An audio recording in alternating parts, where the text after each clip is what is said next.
The NBA playoffs have officially been set. Well, for the 3, 6, and the 4, 5 matchup. And I would say probably the most interesting matchup. Yes, there are a lot of interesting matchups, but I think the one that a lot of people are going to look at is the Lakers-Timberwolves matchup.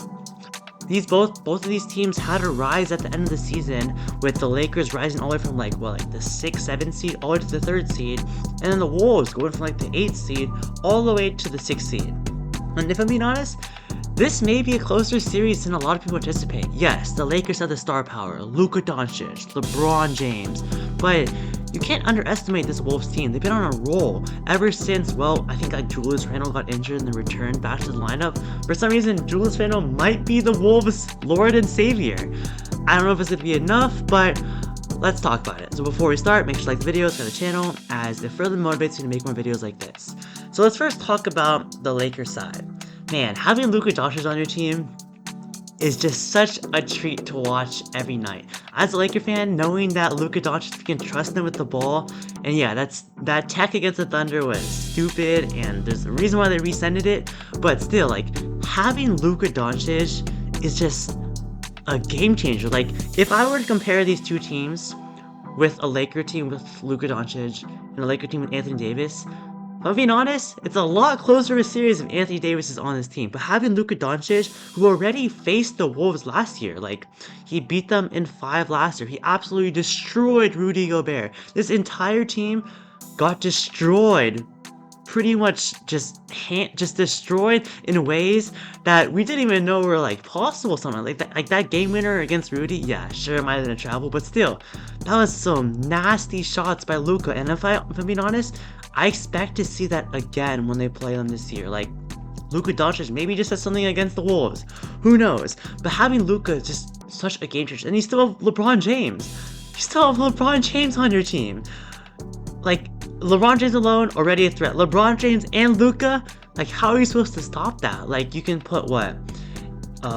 You can put Jaden McDaniels on one of them. Who's guarding the other one? Julius Randle? Of course not Rudy Gobert. Mike Conley, Anthony Edwards, one of those are going to be a matchup, or going to be a mismatch either way.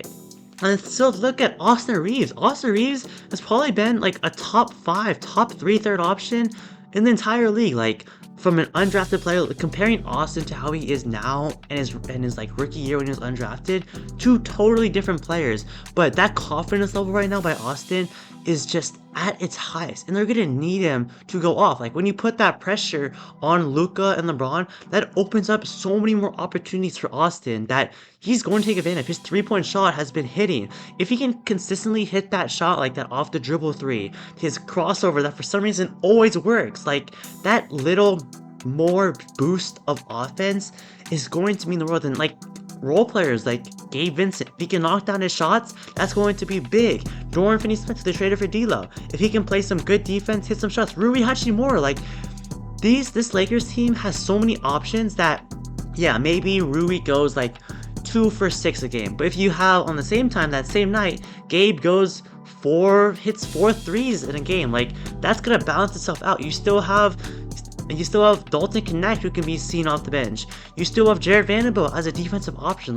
This Lakers team is low-key stacked. You still have Jackson Hayes, and sure, the big man is still kind of a problem, but the way that JJ Redick has kind of ran this defense, where they when they played Jokic that one time, they sent doubles, and they had they knew where to rotate the moment Jokic kicked it out. And sure, of course, Jokic got some insane passes because he's Nikola Jokic, but still, stopping him was doable, even with Jackson Hayes as your center.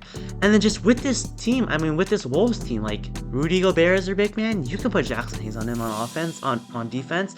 That's gonna be totally fun. But you transition over to the Wolves, they gotta stop Anthony Edwards. Anthony Edwards won the 2 games, so they played 4 times, they went 2-2. Luka Doncic only played in 1 of those games, and the Lakers won that game. So it was, I think, a 9-point game, but it was a good indicator of how a series could potentially go. But Anthony Edwards, the Lakers have bodies to throw at him. You still have, Austin isn't a bad defender. You have, probably I would expect, a Jared Vanderbilt. You can see Jared Vanderbilt getting thrown at him, maybe. I don't know. You probably don't, they have wings we'll see if they send doubles that way. But I mean, Julius Randle, I mean, personally, I'm fine with Julius Randle shooting 8 threes in a game. Like, if he hits them, good for him. But I'm putting the odds that Julius Randle is not a very good shooter, a very streaky shooter. Rudy Gobert, I mean, we know how he is on offense. He's a great defensive player, of course, but offensively, not really much of a threat. Mike Conley might get hot from 3, so making sure that they just make sure he doesn't get hot. But still, like, if you look on paper, Lakers are much better of a team. Of course, these are the playoffs. We've seen so many teams that are better on paper getting absolutely destroyed when it's actually the playoffs. Like, even last year, a lot of people didn't expect the Wolves to beat the Nuggets. And what did they do? They beat the Nuggets. Like, there are ways that through chemistry, through good coaching, through just having a superstar, this is going to also be a good indicator of Anthony Edwards. Can he reach that next level? Can he reach that from an all-NBA player to a superstar level? Well, this is a good time for us to see. But overall, like, there's just so many problems defensively that this Wolves team is going to have to face. Yeah, they can funnel their offense, their defense towards Rudy Gobert, but like, this Lakers team can shoot. Luka Doncic has that floater down. LeBron James has that. I mean, he's freaking LeBron James, right? Like, this is not a team that you can force to shoot, or like, even if they take mid-ranges, they can hit. Like, Rui Hachimura has that mid-range shot down. There are so many ways that this Lakers team can just pick you apart. JJ Redick knows what he's doing as a coach. He's going to use the scouting of what they had before. Well, Luka Doncic, how he beat them last year. Like, I expect a lot of similar plays to what the Mavs were running last year with what the Lakers are running this year. And if I'm being honest, if I had to give a prediction, if I'm being honest, I got Lakers in 5. I really like this Lakers team. Like I said, if Anthony Davis was on this team instead of Luka Doncic, I think it's honestly like maybe Lakers in like 6 or 7.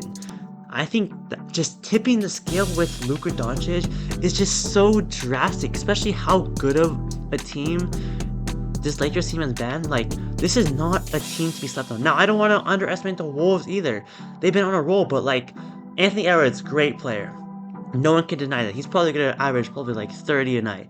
But Julius Randle, can you really trust him to be your second option on offense? Like, personally, I would rather trust Austin Reeves than Julius Randle. And Austin Reeves is the third option on the Lakers team. Rudy Gobert offensively, I don't know. We've also seen defensively, even Rudy Gobert gets targeted.